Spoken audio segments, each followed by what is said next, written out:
ಪ್ರೀತಿಯ ವಿದ್ಯಾರ್ಥಿಗಳೇ, ಇವತ್ತಿನ ಈ ಅವಧಿಯಲ್ಲಿ ನಾನು ನಿಮಗೆ 7ನೇ ತರಗತಿ ಸಮಾಜ ವಿಜ್ಞಾನಕ್ಕೆ ಸಂಬಂಧಪಟ್ಟಂತೆ ಇತಿಹಾಸ ಭಾಗದಲ್ಲಿರ್ತಕ್ಕಂತಹ ಅಧ್ಯಾಯ ಭಕ್ತಿ ಪಂಥ ಹಾಗೂ ಸೂಫಿ ಪರಂಪರೆ ಈ ಅಧ್ಯಾಯವನ್ನ ಕಳೆದ ತರಗತಿಯಲ್ಲಿ ನಾನು ನಿಮಗೆ ಆರಂಭ ಮಾಡಿದ್ದೆ. ಹೌದು ತಾನೆ? ಭಕ್ತಿ ಪಂಥದ ಸಾರ ಹಾಗೂ ಭಕ್ತಿ ಪಂಥದ ಅಲ್ಲಿ ಬರ್ತಕ್ಕಂತಹ ಮಹನೀಯರ ಬಗ್ಗೆ ಕಳೆದ 2 ತರಗತಿಗಳಲ್ಲಿ ನಾನು ನಿಮಗೆ ತಿಳಿಸಿದ್ದೆ.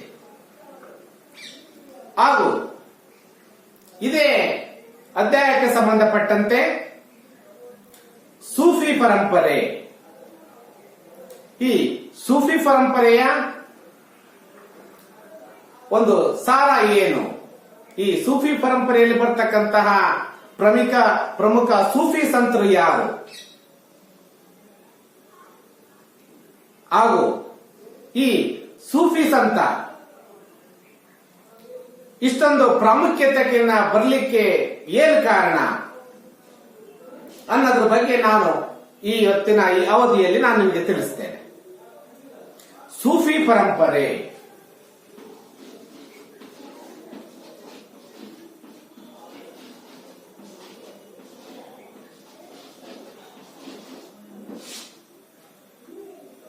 ಯಾರು ಈ ಸೂಫಿಗಳು?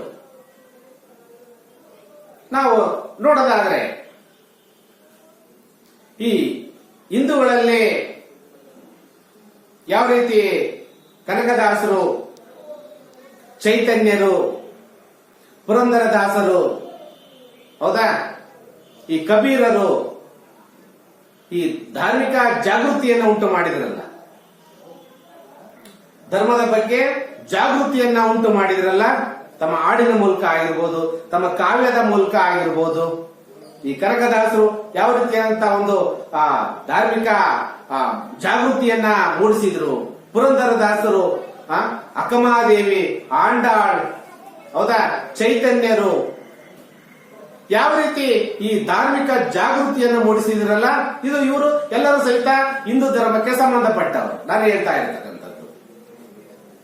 ಅದೇ ರೀತಿ ಈ ಮುಸ್ಲಿಮರಲ್ಲೂ ಸಹಿತ ಧಾರ್ಮಿಕ ಜಾಗೃತಿಯನ್ನ, ಅಂದ್ರೆ ಧರ್ಮ ಜಾಗೃತಿಯನ್ನ ಈ ಉಂಟು ಮಾಡಿದ ವ್ಯಕ್ತಿಗಳನ್ನ ಸೂಫಿ ಸಂತರು ಅಂತೇಳಿ ಕರೆಯಲಾಗ್ತದೆ. ಅಂದ್ರೆ ಈ ಮುಸ್ಲಿಮರಲ್ಲಿ ಸೂಫಿ ಸಂತರು ಧರ್ಮ ಜಾಗೃತಿಯನ್ನ ಉಂಟು ಮಾಡಿದ್ರು. ಅಂದ್ರೆ ಸೂಫಿ ಸಂತರು ಅಂದ್ರೇನೆ ವೈಶಿಷ್ಟ್ಯ.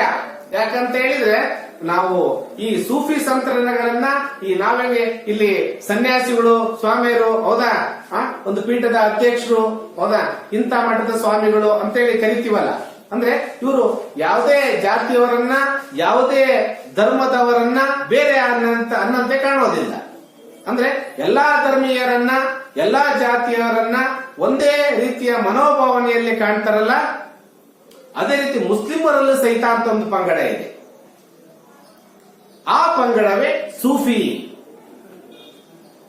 ಅಂದ್ರೆ ಹಿಂದೂ ಮುಸ್ಲಿಮರ ಏಕತೆಗಾಗಿ ಶ್ರಮಿಸುವಂತಹ ಈ ಸೂಫಿ ಪಂಥ ಎಲ್ಲಿ ಹುಟ್ಕೊಳ್ತಾ ಇದ್ದಾರೆ ನೋಡಿ. ಇದು ವಿಭಿನ್ನವಾಗಿರ್ತಕ್ಕಂಥ ಆಲೋಚನೆ ಸೂಫಿ ಸಂತರದು, ಹೌದಾ. ಆಗಿನ ಕಾಲದಲ್ಲೇ ಏಕತೆಯನ್ನು ಸಾರಿದಂತಹ ಧರ್ಮ ಈ ಸೂಫಿ ಧರ್ಮ. ಹಾಗಾದ್ರೆ ಈ ಸೂಫಿ ಸಂತವನ್ನ ನಾವು ನೋಡಿದಾಗ ಇದು ಮೊದಲಿಗೆ ಉದಯಿಸಿದ್ದು ಅರೇಬಿಯಾದಲ್ಲಿ.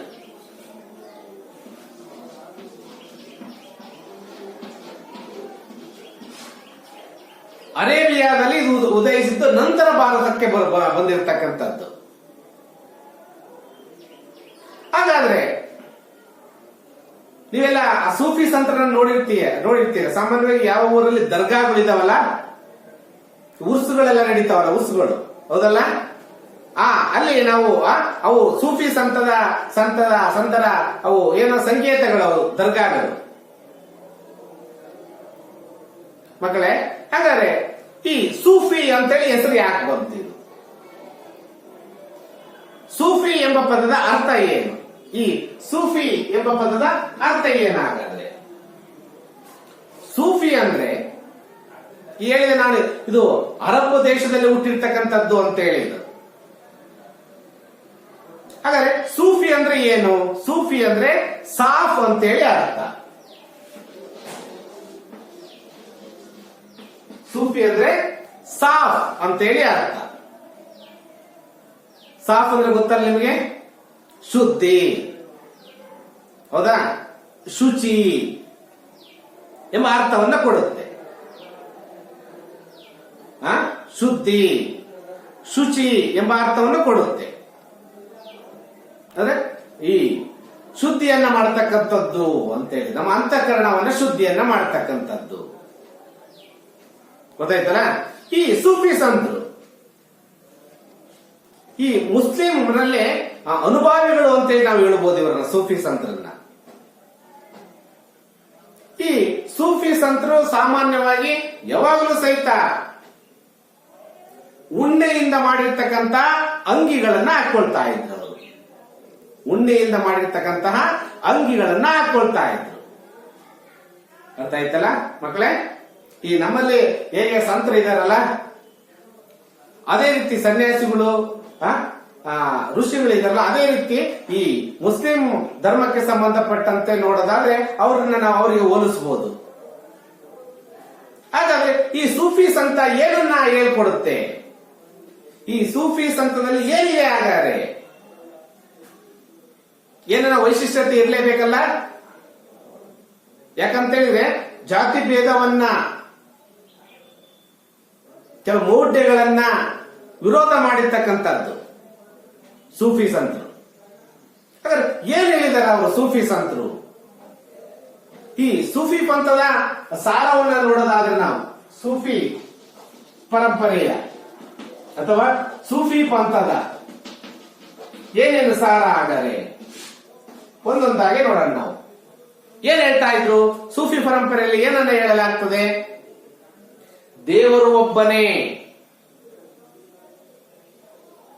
ದೇವರು ಒಬ್ಬನೇ, ಅವನೇ ಸರ್ವಶಕ್ತನಾಗಿದ್ದಾನೆ ಅವನು. ನಾವೆಲ್ಲ ಯಾರು? ನಾವೆಲ್ಲ ಆತನ ಮಕ್ಕಳು,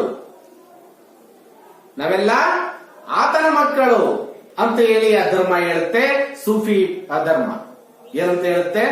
ಒಬ್ಬನೇ ಇರೋ ದೇವರು, ದೇವರು ಇರುವನು ಒಬ್ಬನೇ, ಆತ ಸರ್ವಶಕ್ತ, ನಾವೆಲ್ಲ ಅವನ ಮಕ್ಕಳು ಅಂತೇಳಿ ಆ ಸೂಫಿ ಪಂಥ ಹೇಳುತ್ತೆ. ಇದು ಒಂದೇದು. ಇನ್ನು ಎರಡನೇದು, ಈ ಕಾಯಕಕ್ಕೆ, ಕಾಯಕ ಅಂದ್ರೆ ಏನು? ಕೆಲಸ. ಕಾಯಕವೇ ಕೈಲಾಸ ಅಂತೇಳಿ ಬಸವಣ್ಣವರು ಹೇಳಿದಾರಲ್ಲ, ಕಾಯಕ. ಈ ಒಂದು ಕಾಯಕ ಅಂದ್ರೆ ಏನು? ಕೆಲಸ. ಈ ಕೆಲಸಕ್ಕೆ ಮಹತ್ವವನ್ನ ನೀಡಿತು ಯಾವುದು? ಸೂಫಿ ಪಂಥ. ಕೆಲಸವನ್ನ ಮಾಡು, ಒಳ್ಳೆಯ ಕೆಲಸವನ್ನ ಮಾಡು, ಒಳ್ಳೆಯ ಕಾರ್ಯವನ್ನ ಮಾಡು, ದುಡಿ, ಈ ರೀತಿಯ ಅರ್ಥ. ಉತ್ತಮ ಕಾಯಕಕ್ಕೆ ಮಹತ್ವವನ್ನ ನೀಡಿತು ಯಾವುದು? ಸೂಫಿ ಪಂಥ. ಮತ್ತೆ ಮೂರನೇದು, ಈ ಸೂಫಿ ಪಂಥದ ಸಾರದಲ್ಲಿ ನೋಡೋದಾದ್ರೆ ನಾವು ಎಲ್ಲಾ ಮಾನವರು ಸಮಾನರು, ಎಲ್ಲರೂ ಒಂದೇ, ಯಾವುದೇ ಭೇದ ಭಾವವಿಲ್ಲ. ಇಲ್ಲಿ ಗಂಡು ಹೆಣ್ಣು ಎಂಬ ಭೇದ ಭಾವವಿಲ್ಲ. ಅವನು ಶ್ರೀಮಂತ, ಇವನು ಬಡವ ಎಂಬ ಭೇದ ಭಾವವಿಲ್ಲ. ಅವನು ಮೇಲ್ವರ್ಗದವನು, ಇನ್ನೊಬ್ಬ ಕೆಳವರ್ಗದವನು ಎಂಬ ಮನೋಭಾವ ಇಲ್ಲ. ಎಲ್ಲಾ ಮಾನವರು, ಈ ಭೂಮಿ ಮೇಲೆ ಇರ್ತಕ್ಕಂತಹ ಎಲ್ಲಾ ಮಾನವರು ಒಂದೇ ಅನ್ನೋದನ್ನ ಒತ್ತಿ ಹೇಳ್ತು ಸೂಫಿ ಪರಂಪರೆ. ಅರ್ಥ ಆಯ್ತಲ್ಲ ಮಕ್ಕಳೇ? ಎಲ್ಲಾ ಮಾನವರು ಒಂದೇ. ಇನ್ನು ನಾಲ್ಕನೇದು, ಜಾತಿ ಪದ್ಧತಿಯನ್ನ ವಿರೋಧ ಮಾಡ್ತು. ಕ್ಯಾಸ್ಟಿಸಂ, ಅವನು ಮೇಲ್ ಜಾತಿಯವನು, ಇವನು ಕೆಳ ಜಾತಿಯವನು, ಹೌದಾ? ಆ ಜಾತಿ ಪದ್ಧತಿಯನ್ನ ವಿರೋಧ ಮಾಡ್ತು ಸೂಫಿ ಪಂಥ. ಈ ನಾಲ್ಕು ಪ್ರಮುಖವಾಗಿರ್ತಕ್ಕಂತಹ ಅಂಶಗಳು ಸೂಫಿ ಪರಂಪರೆಯನ್ನ, ಸೂಫಿ ಪಂಥವನ್ನ ಮೇಲ್ಮಟ್ಟಕ್ಕೆ ಕೊಂಡೊಯ್ದು. ಯಾಕಂದ್ರೆ ಧರ್ಮ ಜಾಗೃತಿಯನ್ನ ಉಂಟು ಮಾಡತಕ್ಕಂತಹ ಧರ್ಮವಾಗಿ ಈ ಸೂಫಿ ಪಂಥ ಬೆಳೀತು, ಹೌದಾ? ಈ 4 ಅಂಶಗಳೇ ಸಾಕು ಆ ಧರ್ಮದ ಶ್ರೇಷ್ಠತೆಯನ್ನ ನಾವು ಹೇಳಲಿಕ್ಕೆ. ಏನು? ದೇವರು ಒಬ್ಬನೇ, ನಾವೆಲ್ಲ ಆತನ ಮಕ್ಕಳು, ಉತ್ತಮ ಕಾಯಕವನ್ನ ಮಾಡಬೇಕು, ಭೂಮಿ ಮೇಲೆ ಇರ್ತಕ್ಕಂತ ಎಲ್ಲಾ ಮಾನವರು ಸಮಾನರು, ಜಾತಿ ಪದ್ಧತಿಯನ್ನ ವಿರೋಧ ಮಾಡ್ತು ಸೂಫಿ ಪಂಥ. ಕಾಲಕ್ರಮೇಣ ಅದು ಬದಲಾವಣೆಗೆ ಒಳಪಡ್ತದು. ಯಾವ ಧರ್ಮ ಬದಲಾವಣೆಗೆ ಒಳಪಡುತ್ತೋ, ಪ್ರಸ್ತುತ ಸ್ಥಿತಿಗೆ ಅನುಗುಣವಾಗಿ ಬದಲಾವಣೆಗೆ ಒಳಪಡುತ್ತೋ, ಆ ಧರ್ಮ ಶ್ರೇಷ್ಠತೆಯೆಡೆಗೆ ಹೋಗ್ತದೆ. ಗೊತ್ತಾಯ್ತಲ್ಲ? ಕಾಲಕ್ರಮೇಣ ಯೋಗ, ವೇದಾಂತ, ಕೆಲವು ಬೌದ್ಧ ಮತದ ಚಿಂತನೆಗಳಿದ್ವಲ್ಲ, ಅವರಿಂದ ಸೂಫಿಗಳು ತುಂಬಾ ಪ್ರಭಾವಕ್ಕೆ ಒಳಗಾದ್ರಿಂದ ಅವ್ರು ಹೇಳ್ತಾ ಇದ್ರು, ಏನಪ್ಪ ಧರ್ಮ ಅಂದ್ರೆ? ಧರ್ಮ ಅಂದ್ರೆ ಒಂದು ಪ್ರೇಮ, ಮಾನವನ ಸೇವೆ ಎಂಬುದು ಸೂಫಿ ಪಂಥದ ಮೂಲ ತತ್ವವಾಗಿತ್ತು.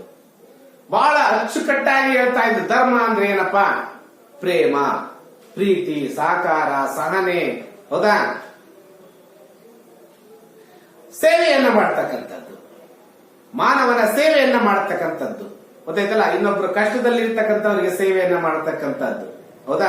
ತಂದೆ ತಾಯಿಗಳ ಸೇವೆಯನ್ನ ಮಾಡ್ತಕ್ಕಂಥದ್ದು, ಗುರು ಹಿರಿಯರ ಸೇವೆಯನ್ನ ಮಾಡ್ತಕ್ಕಂಥದ್ದು, ಹೌದಾ? ಈ ಮಾನವನ ಸೇವೆಯೇ ಸೂಫಿ ಪಂಥದ ಮೂಲ ತತ್ವ ಅಂತ ಹೇಳಿ ನಾವು ಹೇಳಬಹುದು. ಅರ್ಥ ಆಯ್ತಲ್ಲ ಮಕ್ಕಳೇ? ಈ ಸೂಫಿ ಪಂಥ ಯಾಕೆ ಶ್ರೇಷ್ಠತೆ ಎಡೆಗೆ ಹೋಯ್ತು ಅನ್ನೋದಕ್ಕೆ ಯಾವುದೇ ಧರ್ಮ ಆಗ್ಲಿ ಕಾಲಕ್ರಮೇಣ ಅಲ್ಲಿರ್ತಕ್ಕಂತಹ ಪರಿಸ್ಥಿತಿಗೆ ಅನುಗುಣವಾಗಿ ಕೆಲವೊಂದುಗಳನ್ನ ಮಾರ್ಪಾಡು ಮಾಡ್ಕೊಳ್ಬೇಕಾಗುತ್ತೆ. ಈ ಸೂಫಿ ಪಂಥನ ಅದೇ ನಿಟ್ಟಿನಲ್ಲಿ ಸಾಕ್ತು. ಕಾಲಕ್ರಮೇಣ ಯೋಗವನ್ನ ತೆಗೆದುಕೊಳ್ತು, ವೇದಾಂತ, ಬೌದ್ಧ ಮತದ ಕೆಲವು ಅಂಶಗಳನ್ನ ಅದಕ್ಕೆ ತನ್ನಲ್ಲಿ ಮೇಳೈಸಿಕೊಳ್ತು. ಅರ್ಥ ಆಯ್ತಲ್ಲ? ಇನ್ನು ಈ ಸೂಫಿ ಪಂಥದಲ್ಲಿ ಬರ್ತಕ್ಕಂತಹ ಒಬ್ಬ ಪ್ರಮುಖ ಭಾರತದ ಸೂಫಿ ಸಂತರ ಬಗ್ಗೆ ನಾನು ನಿಮಗೆ ಹೇಳ್ತೇನೆ. ಅವರೇ ನಿಜಾಮುದ್ದೀನ್ ಔಲಿಯಾ.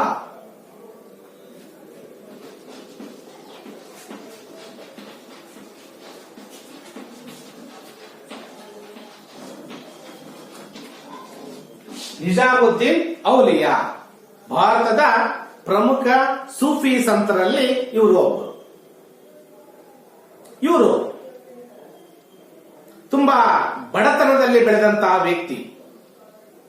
ಎಲ್ಲಿ ಇವರು ನೆಲೆಸಿದ್ದು? ಡೆಲ್ಲಿಯಲ್ಲಿ ನೆಲೆಸಿದ್ರು. ಡೆಲ್ಲಿಯಲ್ಲಿ ನೆಲೆಸಿದ್ರು. ತುಂಬಾ ಬಡತನದಲ್ಲಿ ತಮ್ಮ ಜೀವನವನ್ನ ಮಾಡ್ತಾ ಇದ್ರು. ಅವರು ಒಂದು ಮಸೀದಿ ಅವರ ಒಂದು ಚಟುವಟಿಕೆಯ ಒಂದು ಕೇಂದ್ರವಾಗಿತ್ತು. ದಿಲ್ಲಿಯ ಸುಲ್ತಾನ ತನಗೆ ದಾನವಾಗಿ ನೀಡಿದ್ದಂತಹ ಒಂದು ಗ್ರಾಮದಲ್ಲಿ ಅವರು ಇರ್ಲಿಕ್ಕೆ ವಿರೋಧವನ್ನು ವ್ಯಕ್ತಪಡಿಸಿ ಅದನ್ನು ತಿರಸ್ಕಾರ ಮಾಡ್ತಾರೆ. ತಮ್ಮನ್ನು ಕಾಣಲು ಬರ್ತಿದ್ದಂತಹ ಭಕ್ತಾದಿಗಳಿಗೆ ಒಳ್ಳೆಯ ಗುಣ, ಕರುಣೆಯ ಸಂದೇಶವನ್ನ ನೀಡ್ತಾ ಇರ್ತಾರೆ ನಿಜಾಮುದ್ದೀನ್ ಔಲಿಯಾ. ಒಂದು ಹುಲ್ಲಿನಲ್ಲಿ ಮಾಡಿರ್ತಕ್ಕಂಥ ಮಸೀದಿಯಲ್ಲಿ ವಾಸ ಮಾಡ್ತಾ ಇರ್ತಾರೆ. ಅವರು ಸರಳ ಜೀವನವನ್ನು ಮಾಡ್ತಾ ಇರ್ತಾರೆ. ತನ್ನಲ್ಲಿ ಬರ್ತಕ್ಕಂತಹ ಭಕ್ತರಿಗೆ ಒಳ್ಳೆಯ ಸಂದೇಶಗಳನ್ನು ಹೇಳಿ ಕಳಿಸ್ತಾ ಇರ್ತಾರೆ ನಿಜಾಮುದ್ದೀನ್ ಔಲಿಯಾ. ಗೊತ್ತಾಯ್ತಲ್ಲ?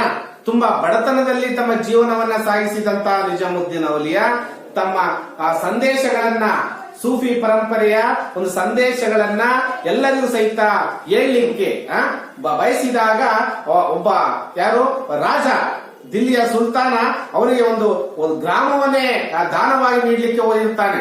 ಆದ್ರೆ ಅದನ್ನು ವಿರೋಧ ಮಾಡಿ, ಅದನ್ನು ತಿರಸ್ಕಾರ ಮಾಡಿ, ಹುಲ್ಲಿನಲ್ಲಿ ಮಾಡಿರ್ತಕ್ಕಂಥ ಒಂದು ಮಸೀದಿಯಲ್ಲಿ ಇದ್ದು ಧಾರ್ಮಿಕ ಉಪದೇಶಗಳನ್ನ ಜನಗಳಿಗೆ ನೀಡ್ತಾರೆ ನಿಜಾಮುದ್ದೀನ್ ಔಲಿಯಾ. ಇನ್ನ ಮತ್ತೊಬ್ಬ ಸೂಫಿ ಸಂತರ ಬಗ್ಗೆ ನನಗೆ ಹೇಳ್ತೇನೆ. ಇವರು ಚಿಸ್ತಿ ಸೂಫಿ ಸಂತರು. ಯಾರು? ಖ್ವಾಜಾ ಬಂದೆ ನವಾಜರು ಪ್ರಸಿದ್ಧ ಚಿಸ್ತಿ ಸೂಫಿ ಸಂತರು. ಇವರು ದೆಹಲಿಯ ಈ ನಾಸಿರುದ್ದೀನ್ನ ಶಿಷ್ಯರು. ಇವರು ಏನಪ್ಪಾ ಬಂದೆ ನವಾಜ್ ಅಂತೇಳಿ ಯಾಕೆ ಇಟ್ಕೊಂಡಾರೆ? ಇವರು ಖ್ವಾಜಾ ಬಂದೆ ನವಾಜ್. ಖ್ವಾಜಾ ಬಂದೆ ನವಾಜ್.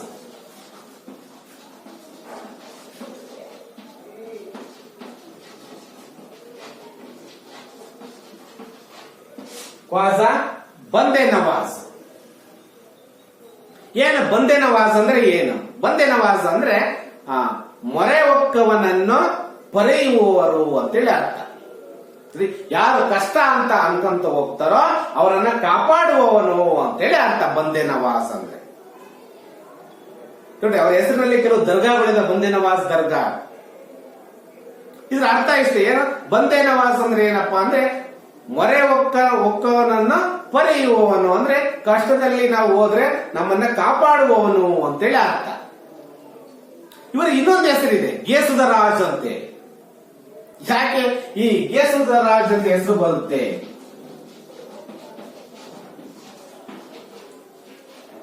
ತುಂಬಾ ಇಂಟ್ರೆಸ್ಟಿಂಗ್ ಆಗಿರ್ತಕ್ಕಂಥದ್ದು ಸೂಫಿ ಪರಂಪರೆ. ನೀವು ಇನ್ನು ಸೂಫಿ ಕಥೆಗಳನ್ನ ಕೇಳಬೇಕು, ಅತ್ಯದ್ಭುತವಾಗಿರ್ತವೆ ಸೂಫಿ ಕಥೆಗಳು.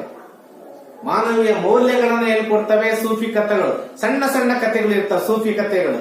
ಆ ಸೂಫಿ ಕಥೆಗಳ ಬುಕ್ಸ್ ನಿಮಗೆ ಬೇಕಾದ್ರೆ ಸಿಗುತ್ತೆ. ಬಹಳ ಅದ್ಭುತವಾಗಿರ್ತಕ್ಕಂತಹ ಕಥೆಗಳನ್ನು ಒಳಗೊಂಡಿರ್ತವೆ, ಸಂದೇಶಗಳನ್ನ ಒಳಗೊಂಡಿರ್ತವೆ ಆ ಕಥೆಗಳು. ಗೊತ್ತಾಯ್ತಲ್ಲ?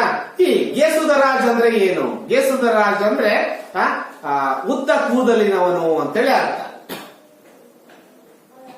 ಈ ಬಂದೆ ನವಾಜ್ ಅಂದ್ರೆ ಮೊರೆ ಹೊಕ್ಕವರನ್ನ ಪೊರೆಯುವವನು ಅಂತೇಳಿ. ಇವರಿಗೆ ಇನ್ನೊಂದು ಹೆಸರು ಗೇಸುದ ರಾಜ್ ಅಂತ. ಗೇಸುದ ರಾಜ್ ಅಂದ್ರೆ ಉದ್ದ ಕೂದಲಿನವನು ಅಂತೇಳಿ ಅರ್ಥ. ಅರ್ಥ ಆಯ್ತಲ್ಲ ಮಕ್ಕಳೇ? ಅಂದ್ರೆ ಇವರ ಮೂಲ ಹೆಸರು ಸೈಯದ್ ಮಹಮ್ಮದ್ ಹುಸೈನಿ ಅಂತೇಳಿ. ಇವರ ಮೂಲ ಹೆಸರು ಸೈಯದ್ ಮಹಮ್ಮದ್ ಹುಸೈನಿ ಅಂತೇಳಿ. ಇವರಿಗೆ ಸಂಸ್ಕೃತ, ಅರಬ್ಬಿ, ಪಾರ್ಸಿ, ದಖನಿ ಅಂದ್ರೆ ದಖನಿ ಉರ್ದು, ಹೀಗೆ ಅನೇಕ ಭಾಷೆಗಳು ಬರ್ತಾ ಇದ್ವು ಈ ಖ್ವಾಜಾ ಬಂದೆ ನವಾಜ್. ಪ್ರಸಿದ್ಧ ಚಿಸ್ತಿ ಸೂಫಿ ಸಂತರಾದಂತಹ ಖ್ವಾಜಾ ಬಂದೆ ನವಾಜ್ ಹಲವಾರು ಭಾಷೆಗಳಲ್ಲಿ ಪರಿಣಿತರಾಗಿದ್ರು. ಸಂಸ್ಕೃತ ಕಲ್ತಿದ್ರು, ಅರಬ್ಬಿ ಬರ್ತಾ ಇತ್ತು ಅವರಿಗೆ, ಪಾರ್ಸಿ ಭಾಷೆ ಬರ್ತಾ ಇತ್ತು, ದಖನಿ ಭಾಷೆ ಬರ್ತಾ ಇತ್ತು, ಎಲ್ಲಾ ಭಾಷೆಗಳು ಬರ್ತಾ ಇದ್ವು ಅವರಿಗೆ. ಇವರು ಕೊನೆ ಗಳಿಗೆಯಲ್ಲಿ ಇವರು ಕಲಬುರ್ಗಿಗೆ ಬಂದು ನೆಲೆಸ್ತಾರೆ. ಕಲಬುರ್ಗಿಗೆ ಬಂದು ನೆಲೆಸ್ತಾರೆ. ಈ ದೊರೆ ಅವಾಗ ಫಿರೋಜ್ ಶಾ ಏನ್ ಮಾಡ್ತಾನೆ, ಇವರಿಗೆ ತುಂಬಾ ಗೌರವವನ್ನು ನೀಡುತ್ತಾ ಇದ್ದ ಫಿರೋಜ್ ಶಾ. ಇವರು ದಖನಿ ಭಾಷೆಯಲ್ಲಿ ಹಲವಾರು ಸಾಹಿತ್ಯವನ್ನು ರಚಿಸಿದ್ದಾರೆ ಖ್ವಾಜಾ ಬಂದೆ ನವಾಜ್. ಈಗಲೂ ಕಲಬುರ್ಗಿಯ ಒಂದು ದರ್ಗಾದಲ್ಲಿ ಇವರ ಸಾಹಿತ್ಯ ಭಂಡಾರವನ್ನು ನೋಡಬಹುದು. ಕಲಬುರ್ಗಿಯಲ್ಲಿ ಪ್ರತಿ ವರ್ಷ ಇವರ ಹೆಸರ ಮೇಲೆ ದೊಡ್ಡದಾಗಿರ್ತಕ್ಕಂತಹ ಬಹಳ ದೊಡ್ಡ ಮಟ್ಟದ ಒಂದು ಉರ್ಸು ನಡೆಯುತ್ತೆ ಕಲಬುರ್ಗಿಯಲ್ಲಿ ಖ್ವಾಜಾ ಬಂದೆ ನವಾಜ್ ಅವರ ಹೆಸರಿನಲ್ಲಿ. ಇವರ ಸಾಹಿತ್ಯ ಸಂಬಂಧಪಟ್ಟಂತಹ ಕೃತಿಗಳು ನಮಗೆ ಆ ಕಲಬುರ್ಗಿಯ ಒಂದು ದರ್ಗಾದಲ್ಲಿ ಹೋದ್ರೆ ನಮಗೆ ಅವು ಕಾಣಸಿಗ್ತವೆ. ಅದೇ ರೀತಿ ಈ ಸೂಫಿ ಪರಂಪರೆ ಮುಂದುವರೆದು ಕೊನೆಗೆ ಈ ಚಿಸ್ತಿ ಪಂಥ ಅಂತೇಳಿ ಬರುತ್ತೆ. ಚಿಸ್ತಿ ಪಂಥ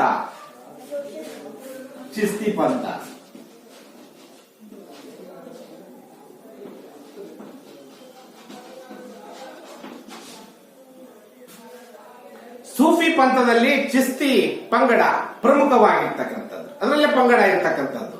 ಇದು ಸೂಫಿ ಪಂಥದಲ್ಲಿ ಒಂದು ಪಂಗಡ ಚಿಸ್ತಿ ಅಂತೇಳಿ. ಇದರ ಸ್ಥಾಪಕ ಮುಯಿನುದ್ದೀನ್ ಚಿಸ್ತಿಯೇ. ಇದರ ಸ್ಥಾಪಕ ಮುಯಿನುದ್ದೀನ್ ಚಿಸ್ತಿ. ಇವನು ಅಜ್ಮೀರಕ್ಕೆ ಬಂದು ನೆಲೆಸ್ತಾನೆ. ದೈವಭಕ್ತಿ, ಗುರು ಸೇವೆ, ಸನ್ಮಾರ್ಗದಲ್ಲಿ ನಡೀತಕ್ಕಂಥದ್ದು ಇದು ಚಿಸ್ತಿ ಪಂಥದ ಪ್ರಮುಖವಾಗಿರ್ತಕ್ಕಂಥ ಒಂದು ಉದ್ದೇಶ ಆಗಿತ್ತು. ಗುರುಗಳ ಸೇವೆಯನ್ನ ಮಾಡಬೇಕು, ದೈವ ಭಕ್ತಿಯನ್ನ ಹೊಂದಿರಬೇಕು, ಒಳ್ಳೆಯ ಮಾರ್ಗದಲ್ಲಿ ನಡಿಬೇಕು ಅನ್ನೋದು ಚಿಸ್ತಿ ಪಂಥದ ಪ್ರಮುಖವಾಗಿರ್ತಕ್ಕಂಥ ಒಂದು ಲಕ್ಷಣ. ಈ ಚಿಸ್ತಿಗಳಿಗೆ ಹಿಂದೂ ಮುಸ್ಲಿಂ ಸಾಮರಸ್ಯದ ಬಗ್ಗೆ ತುಂಬಾ ಕಾಳಜಿ ಇತ್ತು ಅವರಿಗೆ. ಈ ಹಿಂದೂ ಮುಸ್ಲಿಂಗಳು ಯಾವಾಗಲೂ ಸಹಿತ ಸಾಮರಸ್ಯದಿಂದ ಭಾವೈಕ್ಯತೆಯಿಂದ ಇರಬೇಕು, ಸೋದರರಂತೆ ಇರಬೇಕು ಅಂತೇಳಿ ಬಯಸ್ತಾ ಇದ್ದಂತಹ ಪಂಗಡ ಅಂತ ಹೇಳಿದ್ರೆ ಈ ಸೂಫಿ ಪಂಗಡದಲ್ಲಿ ಇರ್ತಕ್ಕಂಥ ಉಪ ಪಂಗಡ ಚಿಸ್ತಿ. ಇವರು ಉರ್ದು ಭಾಷೆಯಲ್ಲಿ ಅನೇಕ ಕೃತಿಗಳನ್ನ ಈ ಚಿಸ್ತಿ ಪಂಥದವರು ರಚಿಸ್ತಾರೆ. ಈ ಫತೇಪುರ್ ಸಿಕ್ರಿ ಎಂಬಲ್ಲಿ ಸಲೀಂ ಚಿಸ್ತಿ ಇವರು ಚಿಸ್ತಿ ಪಂಗಡದಲ್ಲಿ ಬರ್ತಕ್ಕಂತಹ ಒಬ್ಬ ಪ್ರಮುಖ ಸಂತ ಅಂತ ಹೇಳ್ಬೋದು ನಾವು. ಅಂದ್ರೆ ಒಟ್ಟಾರೆ ನೋಡೋದಾದ್ರೆ ನಾವು ಸೂಫಿ ಪರಂಪರೆಯ ಬಗ್ಗೆ ಆ ಸೂಫಿ ಆ ಪದನೇ ನಮಗೆ ಹೇಳ್ಕೊಡುತ್ತೆ ಸಾಫ್ ಅಂತ ಹೇಳಿ, ಹೌದಾ? ಶುದ್ಧಿ ಅಂದ್ರೆ ಈ ಒಂದು ಸಮಾಜವನ್ನ ಶುದ್ಧ ಮಾಡಲಿಕ್ಕೆ, ಒಳ್ಳೆಯ ಮಾರ್ಗಗಳನ್ನ ತೋರಿಸಲಿಕ್ಕೆ ಒಂದು ಅನುವು ಮಾಡಿಕೊಟ್ಟ, ಹೌದಾ? ಎಲ್ಲಾ ಮಾನವರು ಸಮಾನರು, ಹಿಂದೂ ಮುಸ್ಲಿಂ ಇಬ್ಬರು ಸಹಿತ ಸೋದರರಂತೆ ಈ ಬಾಳಬೇಕು, ಜಾತಿ ಪದ್ಧತಿಯನ್ನ ವಿರೋಧ ಮಾಡಿದಂತಹ ಆ ಪರಂಪರೆ.